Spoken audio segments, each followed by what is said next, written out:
சைவ ஃபிஷ் கறி எப்படி செய்கிறது அப்படின்னு பார்ப்போம். அதுக்கு கத்திரிக்காயை நீல வாக்கில் ஸ்லைஸாக அரிஞ்சிங்க. ரொம்ப திக்காகவும் அரிய வேண்டாம், ரொம்ப தின்னாகவும் அரிய வேண்டாம், மாடரேட்டாக அரிஞ்சிங்க. அதுக்குள்ளே மிக்சிங் வந்து என்னென்னா உப்பு, மஞ்சத்தூள், மிளகாய்த்தூள், தனி மிளகாய்த்தூள், மிளகுத்தூள், இஞ்சி பூண்டு பேஸ்ட்டு இது எல்லாத்தையும் நல்லா மிக்ஸ் பண்ணிக்கோங்க. கொஞ்சம் வாட்டர் ஆட் பண்ணி நல்லா மிக்ஸ் பண்ணிக்கோங்க. மிக்ஸ் பண்ணதுக்கப்புறம் அந்த கத்திரிக்காய் ஸ்லைஸை ஒன்று ஒன்றா எடுத்து அதில் டிப் பண்ணி கொஞ்ச நாள் ஊற வைக்க போகிறோம்.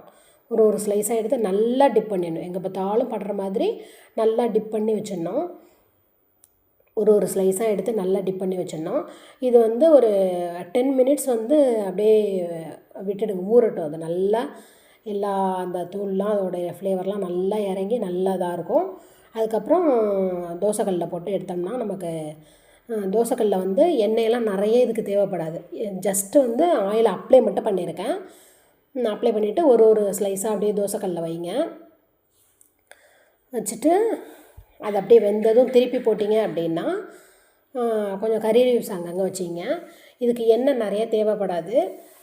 ஸ்ப்ரே மட்டும் அடிச்சு விட்டால் போதும். எண்ணெயை வந்து ஆயிலை வந்து ஸ்ப்ரே பண்ணி விட்டிங்கன்னா போதும். இது வந்து சூப்பராக இருக்கும். சில பசங்க வந்து கத்திரிக்காய் அவாய்ட் பண்ணுவாங்க.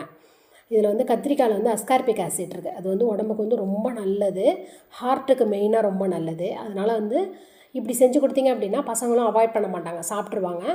அப்போ அந்த கத்திரிக்காயோட சத்து வந்து நமக்கு கிடச்சிரும். அதனால் இது மாதிரி நீங்கள் ட்ரை பண்ணி பாருங்கள். இப்போ ஒரு பக்கம் வந்துடுச்சு. அதில் கறி லீவ்ஸ் அங்கங்கே வச்சுக்கிறேன். வச்சுட்டு நல்லா திருப்பி பரட்டி விட்டுக்கணும்.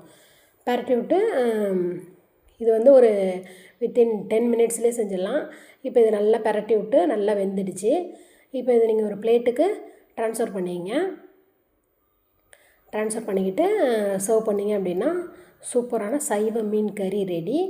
இது வந்து சாப்பிட்றதுக்கும் ரொம்ப டேஸ்டியாக இருக்கும். இது மாதிரி பசங்களுக்கு வந்து நீங்கள் செஞ்சு கொடுத்தீங்க அப்படின்னா விரும்பி சாப்பிடுவாங்க. ஈவினிங் ஸ்நாக்ஸாக கூட இதை கொடுக்கலாம்.